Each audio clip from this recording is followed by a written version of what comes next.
Welcome to the Nerd Party.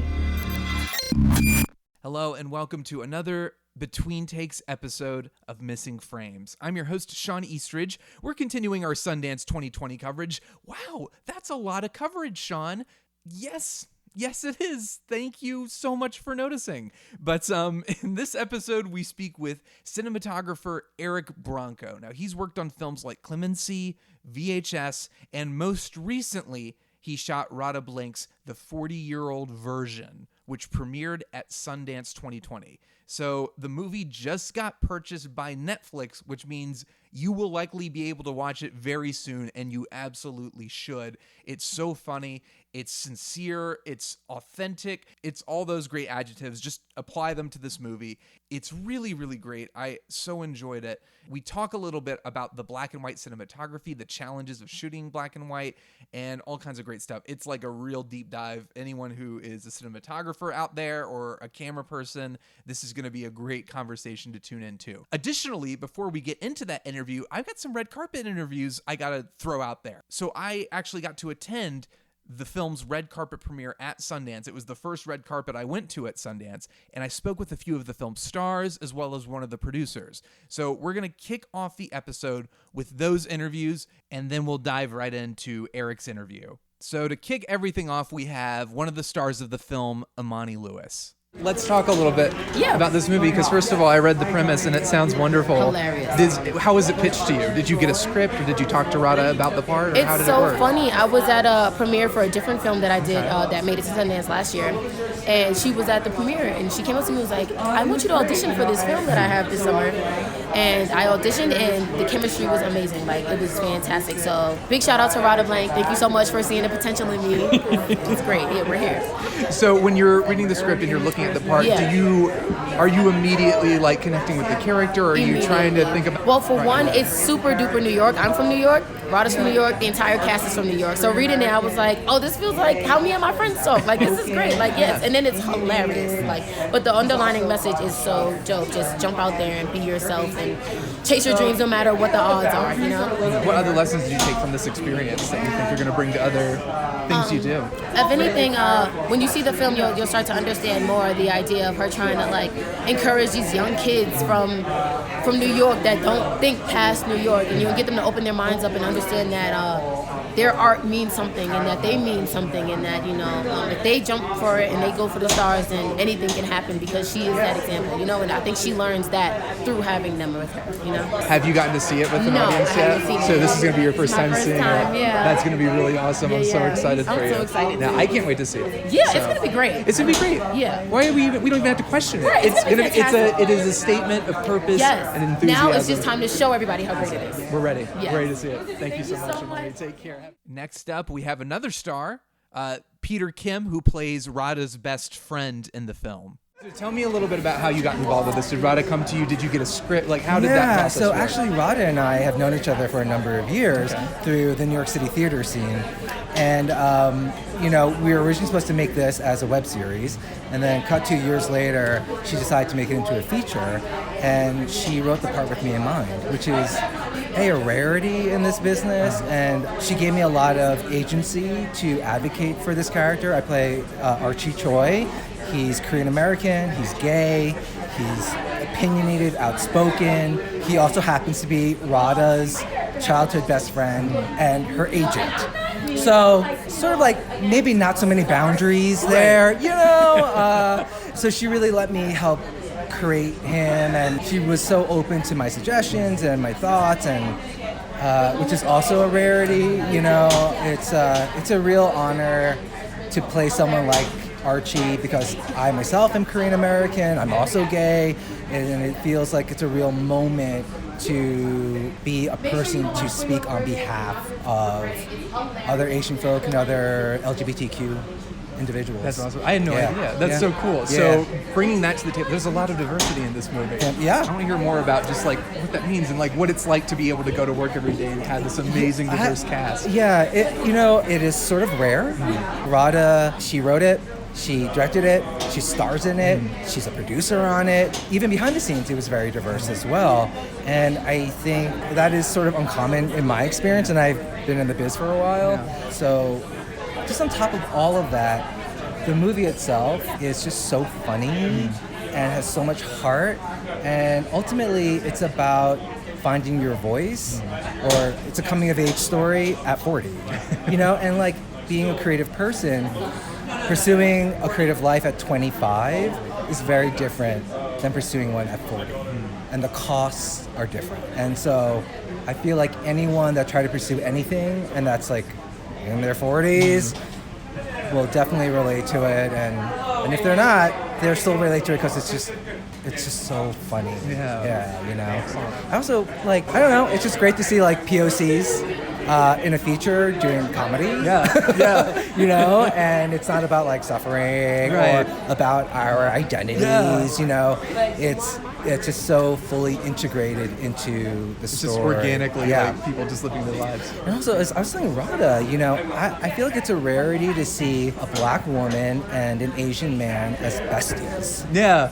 Have we ever seen that? I mean, like maybe like in Master of None with like Aziz and Lena Waithe, who Lena happens to be like the lead producer on the movie. So I don't think that's a coincidence. I think she, like Lena and her production company, Hillman Grad, they're advocating for stories like this. Yeah. And so it feels really wonderful just to be part of hopefully a continuing new wave of diverse voices. As you're developing this character, you talked a little bit about that. Do you guys improvise a lot, or is it script? Like, how much of it is like? Where do you find that balance? If there is that? The funny thing about me and Radha is that whenever we get together, we end up becoming like 13-year-old boys, and so we just start riffing and just sort of like. Our chemistry, I think people have said it's pretty infectious. Yes. So we have a lot of fun together. However, in terms of the writing of the movie, it's pretty tightly written. Okay. And there was a little room for ad-libbing and stuff like that, but I kind of deferred to Radha as to when she felt she wanted that or not. But you got to have fun. I mean, like, yeah. I was telling Radha, I was like, I'm playing a clown in this movie, in the sense of like, in acting school, there's like everyone says like you have your own clown, not like a literal clown, like a scary clown, but like your own inner clown, which is like your 5-year-old self. And Radha was like, oh, totally. She's like, I'm the straight man in this movie, and everyone around me are clowns. And I was like, that is 100% right. Yeah. I was like, I am fully a clown in this, And so Reed Birney, who plays Josh Whitman, and Reed's like this amazing Tony Award-winning actor, you'll probably be speaking to him in a minute. We were joking on set about how large our performances were, and if we could like outsize each other in terms of our largeness. So it was just a delight all around. And, to shoot in New York, which is like, I grew up in Jersey, but I spent so much time in New York, and it was just a pleasure. Well, thank you so much for chatting. Yeah, it was great. I am so excited to see the movie. Yeah, I am too. And next up, we have Reed Birney, who kind of is the villain. I'll let him explain it.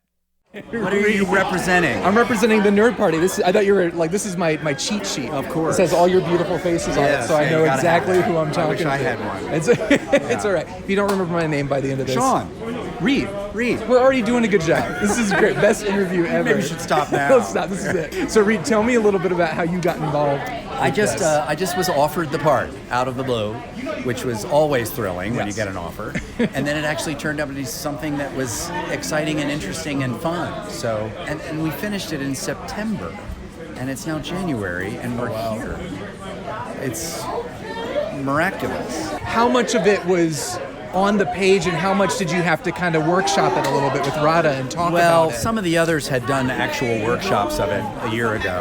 I was not part of that, but it was all on the page.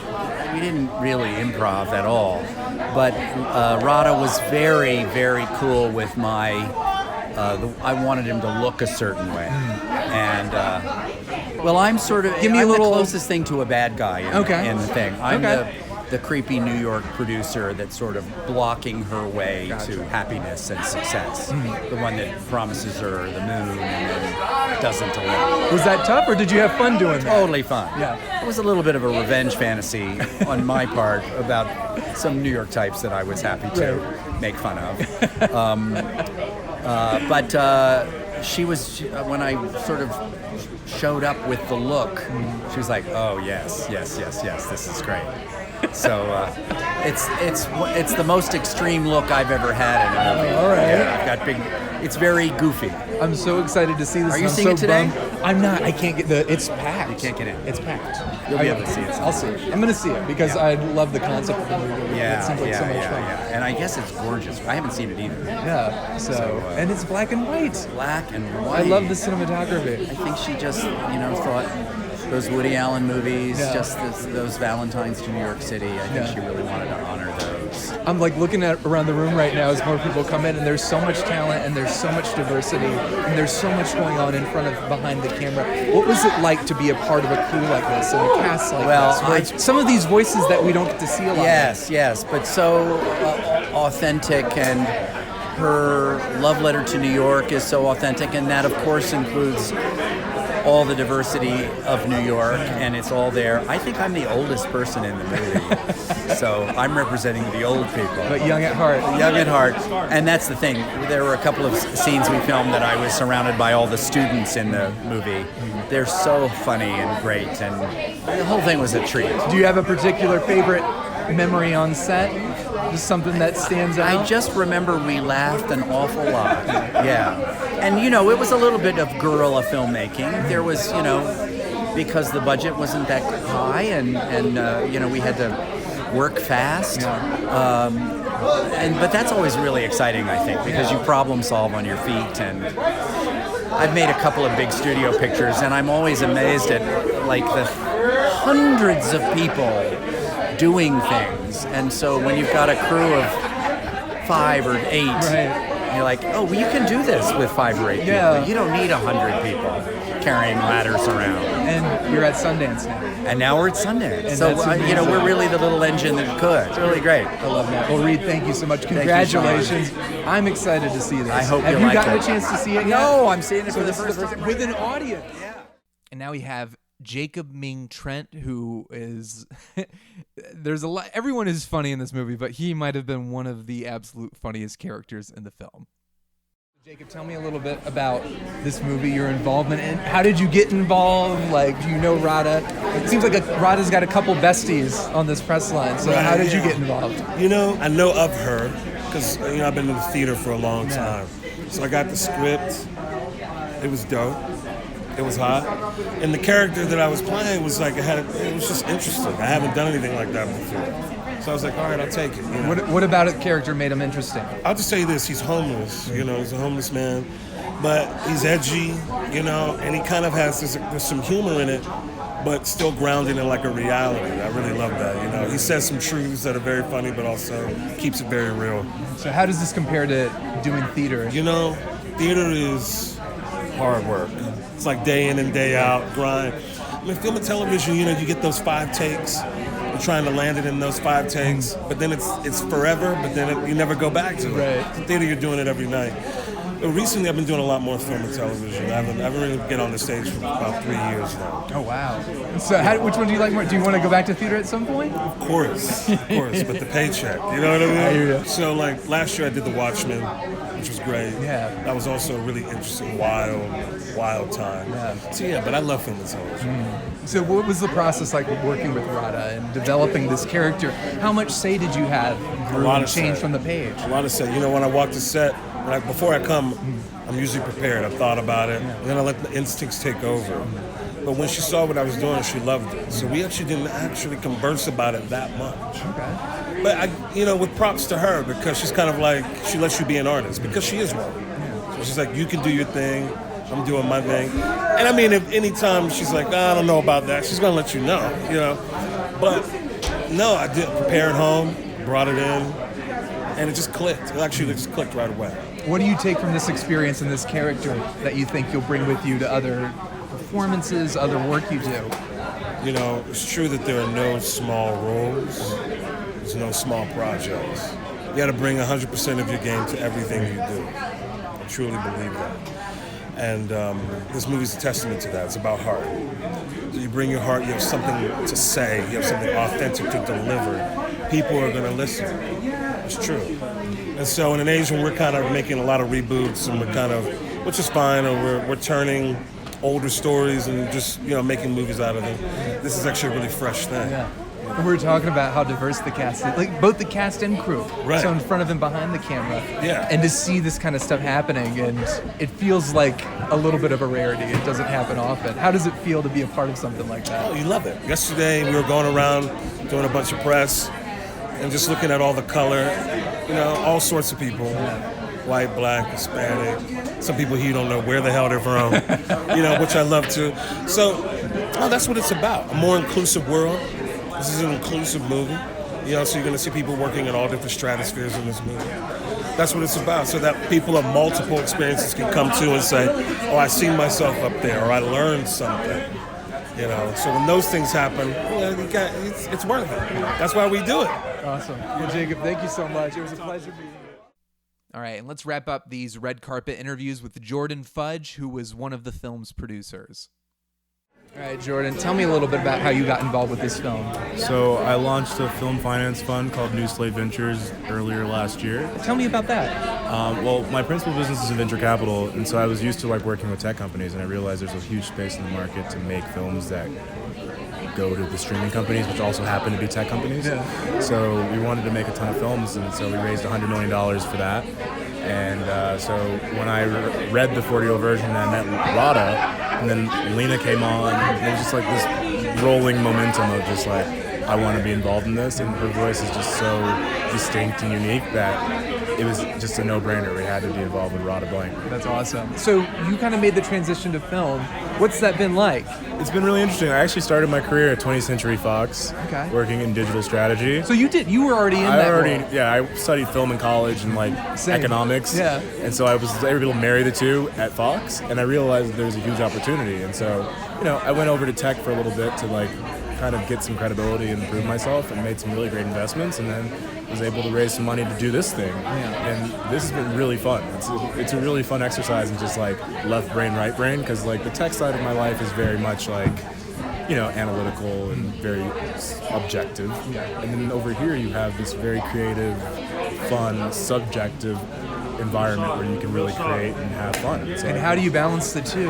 Well, one, I have a great team, and so all my associates are just happy to do what they do and love what they're doing, and so I have a lot of support. But also, I honestly really enjoy just being able to take half of my day and spend it on film, and half of the day and do it in tech, and so I've been enjoying that. Nice. Yeah. And so, getting involved with Radha, talking about how you just were brought to this project. Did you meet her beforehand? Do you typically get to read the script and be involved from the beginning? No, we were involved from the very beginning. Our agents at WME were really hot on this project, and they kind of are really great at putting people together and knowing who's gonna be sort of kindred spirits creatively and otherwise. And so they brought me into a room with Lena and Radha on the phone, and we all sort of vibed, and it was just really good energy, honestly. As silly as that sounds, it's actually what it was. We had such a good time in that meeting. We're we're gonna make a great movie together. That's great. And so being involved with the shoot, did you get to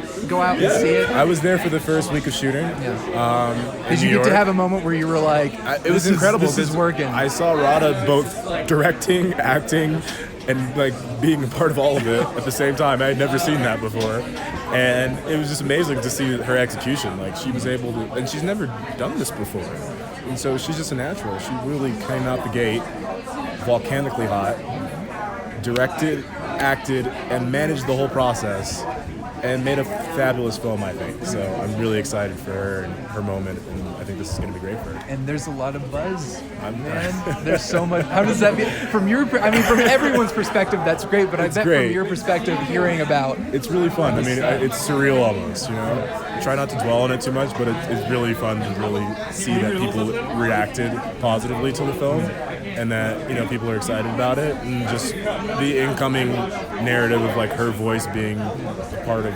Hollywood now. We'll talk a little bit about that because I've talked with a few different people, and what's amazing to me about this, what's amazing in general, is the amount of diversity behind the camera, in front of the camera, and getting all these voices heard, and hearing it in a way that's very organic and like really beautiful. I think a lot of people would describe it as fresh, but fresh is just, I think, another word for just having a diverse population of people behind the screen, in front of the screen, and coming together to collaborate. And so I think, it's this moment that we're in right now as a society, as a culture, where people are searching for that. There's a demand for that voice and for that newness. And I think that is really, why I got involved, because I wanted to be able to usher that in. And I think she's just getting started. I mean, this is her first film. She's gonna be around. That's gonna be great. That's awesome. Well, Jordan, thank you so much. It's a pleasure so chatting much. with you. Wonderful Have chat. fun. All right, and that's it for the red carpet interviews. Let's go ahead and dive right into the Eric Branco interview. Hope you enjoy it. All right, well, Eric, first of all, I want you to know that the 40-year-old version was like my movie to see at the festival this year. Nice. It was Nice. It was the first one I tried to see when I got there. I managed to do the red carpet and missed the screening, and then I kept trying to see it, but it was so popular I couldn't. And then I saw it a few days into the festival, and it was so good. It was so funny I'm so and glad charming. to hear that. Yeah. So there's been a lot of buzz around the movie, right? Yeah, Radha, the director, ended up taking home Best Director at the festival, Yeah. and we sold to Netflix. Congratulations. Thank you. Yeah. And was the first time seeing it at Sundance? Was that your first time seeing it? Yes and no, right? So I always like to see, like, one of my kind of like mantras is that the movie is not actually done until an audience sees it. So I always like my first time seeing it to be with an audience. That said, like, there are responsibilities I do have. I have to watch, for the color correct and all that stuff. But, that's without sound. That's, not the final. I always wait to see it in its final form with an audience. And how was that seeing it at Sundance with an audience? It was amazing. The response, Sundance, I think, is kind of known for its kind of, somber, hard-hitting dramas, which is what I'm used to seeing at Sundance and what I previously had at Sundance. So, you know what I mean? So this is just a slightly different experience. Yeah, right. So it was crazy to see so many people came out. It was crazy. People are laughing and yelling along with the movie and everything. It was a really, really, really fun time. Where did you get your start in terms of your film career? Did you start off as a cameraman in the electrical department? When did you start, and what movies inspired you to go into the direction of cinematography? Yeah, so it's a bit of a long story. I grew up in New York City, which one of the major benefits of is the ability to kind of be surrounded by the arts and world-class museums and all that stuff. So I kind of, I was an artistic kid, knew I wanted to do something in the arts, something in storytelling. And as a kid, I used to act. So I was in a bunch of off-Broadway plays and stuff. And I thought that my path was going to be kind of like a writer, director, screenwriter, actor, kind of in the like Woody Allen, Spike Lee kind of mold. Or the Radha Blank category. Yeah, exactly, right? And then once I started making movies with my buddies, like in high school, I realized that I had no one to hold the camera. And so I stepped back from in front of the camera and started shooting, and absolutely fell in love with it and really continued from there. I went to film school briefly, was a double major directing and cinematography, and eventually left film school and started working in the lighting department of like indie films in New York. And that really kind of turned into my real film school. I worked with amazing DPs and also not so amazing DPs, which were equally as valuable a learning experience. Do you know what I mean? But yeah, I mean that's kind of it. I kind of worked my way up from the bottom rung of the lighting department. And this is your second feature? So it is not. Okay. I've been shooting a long time. This is probably my like 6th or 7th, but this is kind of the second of what's this like kind of new tier of movies that like I know people will see as we're shooting them. I mean, you've been having a pretty good past couple years. Yeah. It's been amazing. Do you remember what it was like meeting Radha for the first time? What those conversations were like, the early conversations about the look and feel of the movie? So I've known Radha for a while. We met at a festival maybe like 5 years ago in Philly called Black Star, and she actually performed at the festival as Rodimus Prime. And I saw her at the festival and I was like, man, that is like, I would love to work with her one day. And then we kind of, became friendly. We would see each other at festivals and that kind of thing. And so, yeah, so she hit me up to talk about 40-year-old version, which was surprising because I knew her as a writer and a playwright, like a TV writer and a playwright. I didn't know that she wanted to direct.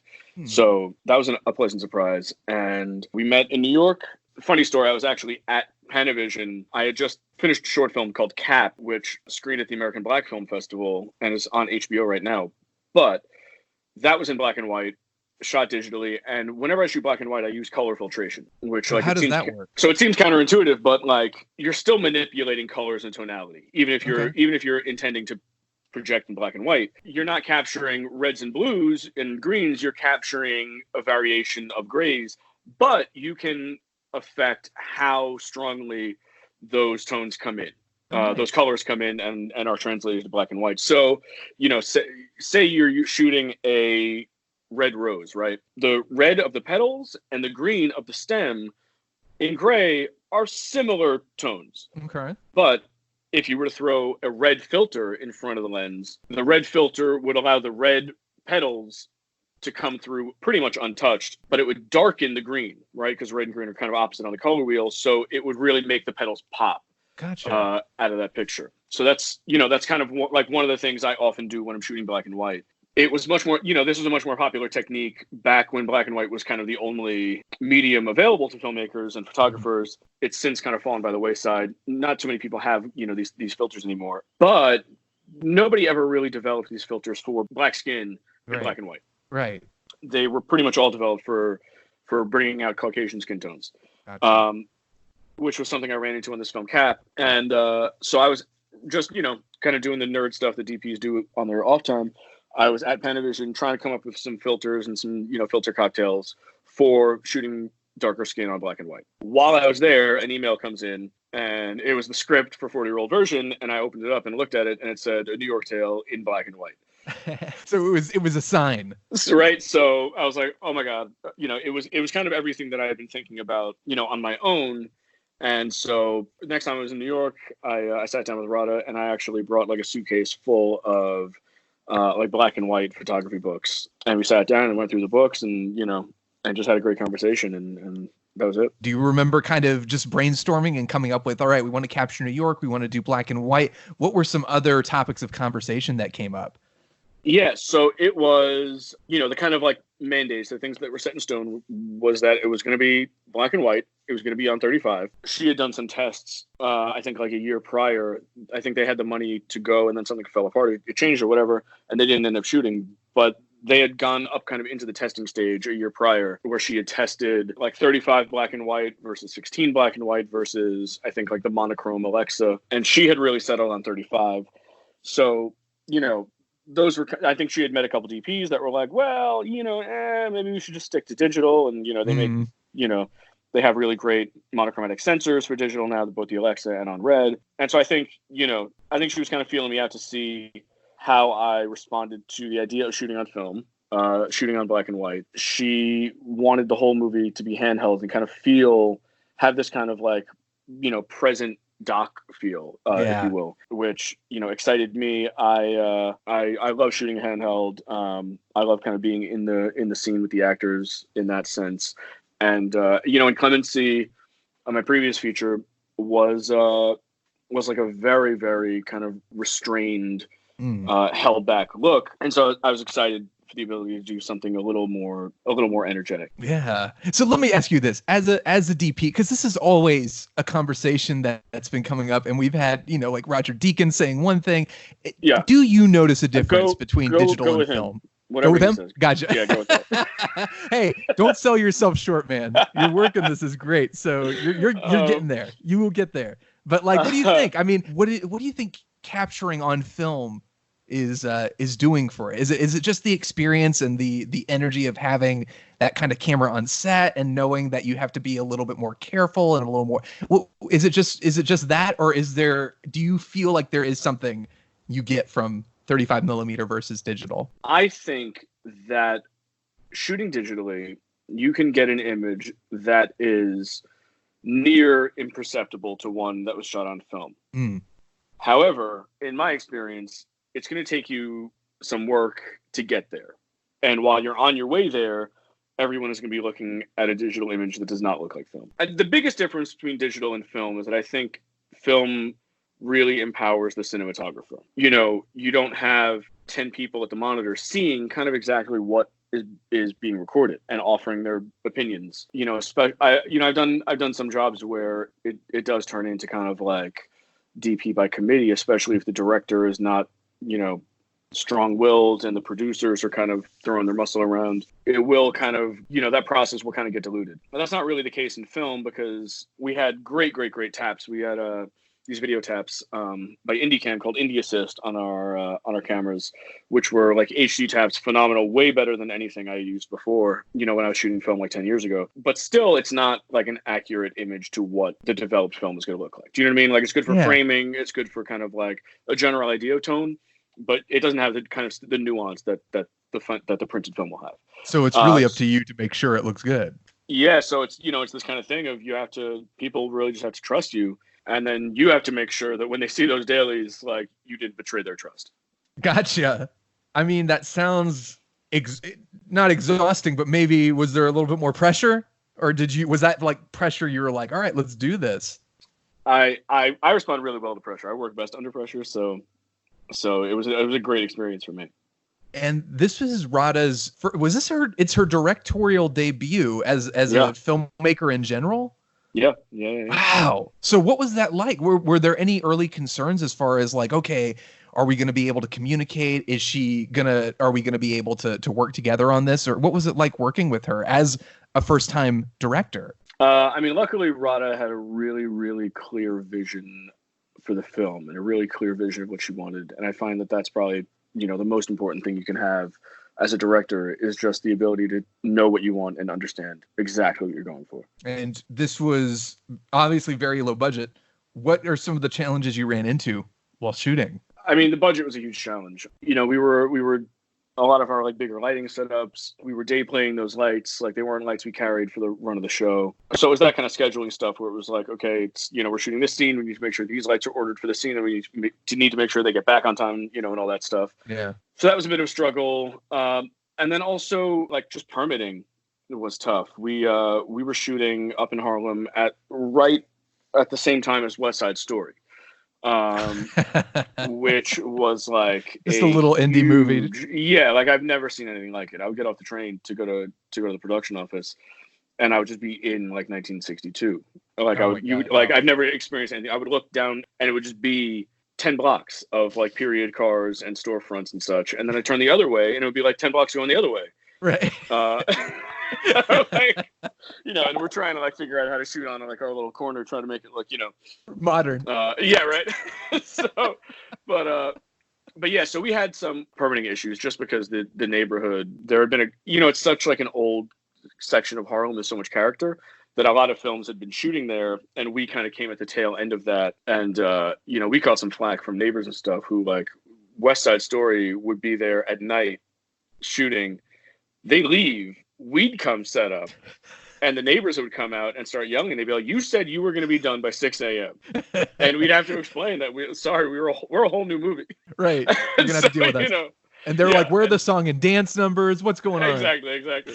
So, well, you did such a great job. Like, there's so many different vibes of New York. I know a lot of it takes place in Harlem, but you go to a lot of different locations, and there's some higher class stuff. There's some lower class stuff. What was it like trying to figure out how to light this, give each different space in New York a distinctive personality? I don't know that that's something that you have to try to do. I think if you're, if you are in a neighborhood and you're, I think it's probably best to not impose your will and not try and make it feel distinct, because the neighborhoods do feel so distinct already.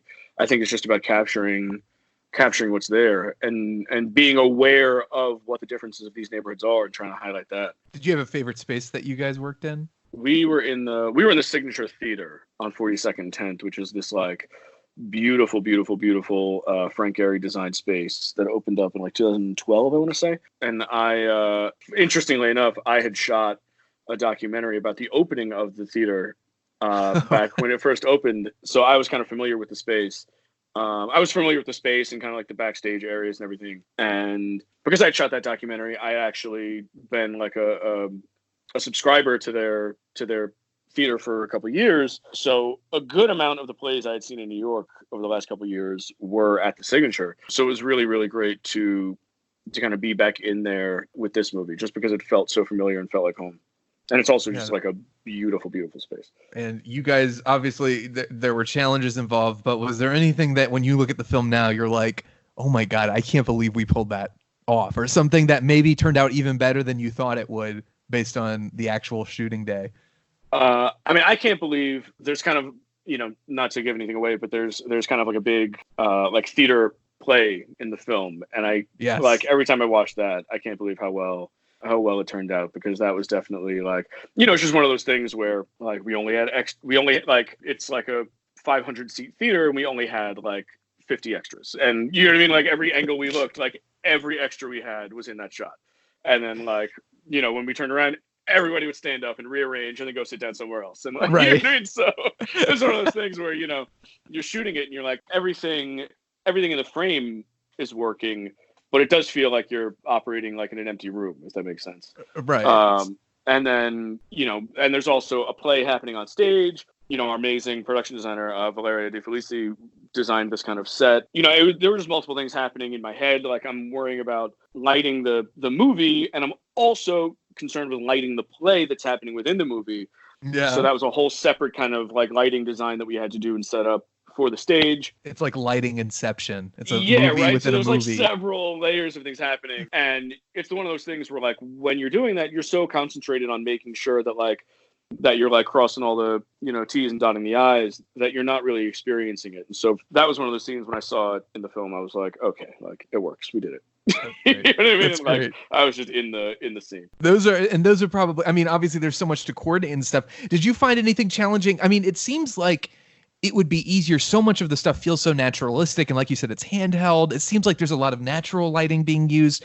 Did you find difficulties being outdoors and doing that stuff, or was that relatively simple? And I guess I'm referring to, there's a lot of stuff shot at night, and I don't know if it's more difficult to light something in black and white when it's dark out, but I feel like there would be unique challenges to that. So the movie, I'll answer to a few things here. So the movie, hopefully, like we were going for a very, very naturalistic feel. However, I'm not sure that anything in the film is available light. Oh wow. The black and white stock is the black and white stock is Kodak 5222, which is kind of people call double X, but it hasn't really been updated since like the 50s. So it's a very, very slow speed stock. It's like 200 ASA, which is just, if it's not lit, you're not going to get it. So that was a challenge, getting, I think one of those things, a big difference between, this is not so much a difference between shooting film or digital, just a difference in kind of how much more sensitive digital is. I'm very often working at low light levels. Like if it's a scene that's supposed to be dark, the room is going to be dark. And, I'm a DP that very much lights in a way where what it feels like in the room is what I'm trying to capture. With this, it was kind of an exercise in, there are dark scenes, there are scenes where there's a lot of shadow and it's night and whatever else, but the room itself is bright as hell. So it's about kind of like training your brain to understand what it's going to look like once it hits the emulsion and what that's going to look like on the print, and not kind of lighting off what it feels like in the room. That said, so we did use some color stock in the film, which we tested extensively because, with kind of the lower sensitivity of this black and white film, we were using, like shooting outside, like night exteriors in New York was not going to be an option without lighting. It's one of those things where, if I had unlimited money, I might just replace all the street lights on the block, you know what I mean? And shoot the black and white stock. But on our limited budget and limited time, really, it was one of those things where it was like, we could have parked a crane at the end of the block and like blasted light down the street, and it would have looked great. It would have looked like in kind of an old Hollywood, would have had like an old Hollywood look, but it wouldn't have looked like what night looks like in New York. And that was something that was really important for me to capture, and I think Radha as well.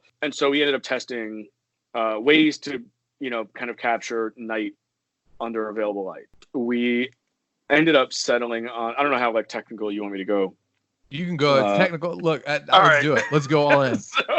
So This stuff we is ended up- fascinating. So all right, I love so hearing we about ended it. up we ended up doing a ton of testing and settling on Kodak 5219, which is a 500T speed film, which is kind of like the standard issue film these days. It's like their Vision 3 stock. It's like very clean, very little grain, like looks beautiful. But what we were trying to get the grain is to match this older black and white stock. So we ended up pushing it 2 stops and effectively rating it at 2000 ASA instead of 500. Okay.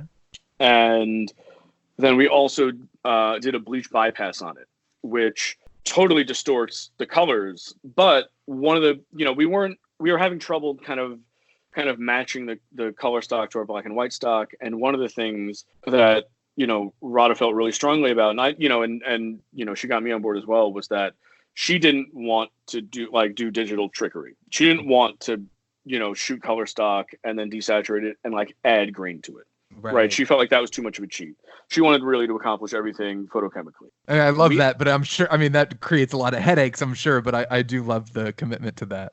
I mean, that's the stuff that excites me. It's like, yeah, that's the kind of stuff where I'm like, all right, not the first road I would have gone down, but like, now how do I make this work?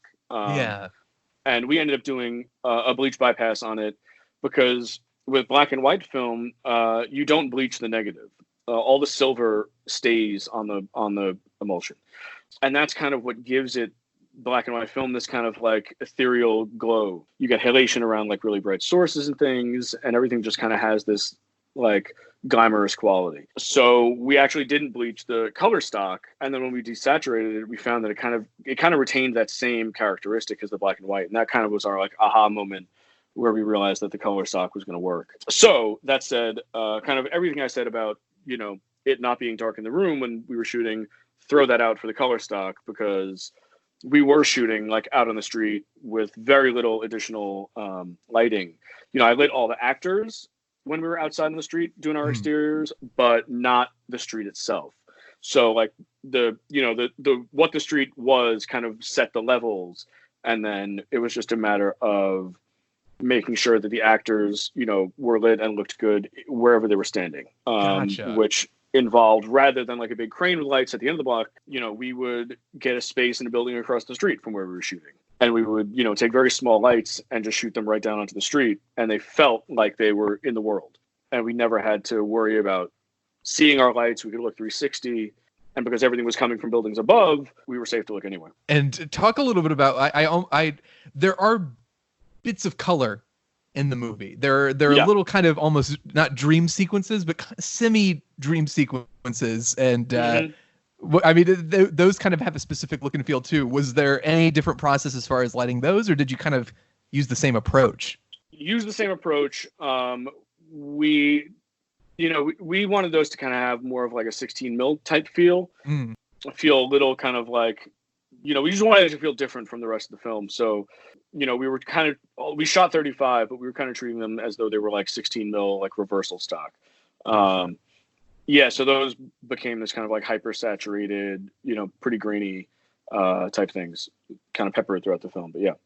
I love that. I think you guys pulled it off. I mean, the movie, like I said, I could have sworn it was natural light. I'm not like a DP or a cinematographer, but like I love natural light so much that I feel like I've started to detect when it's like, I don't think this is, so you guys totally fooled me. It looks so good. And I love, it's cool. A beautiful so film. Much. So congratulations on that. And what's next? What's next for you, Eric? Like, what are you working on next? I don't know.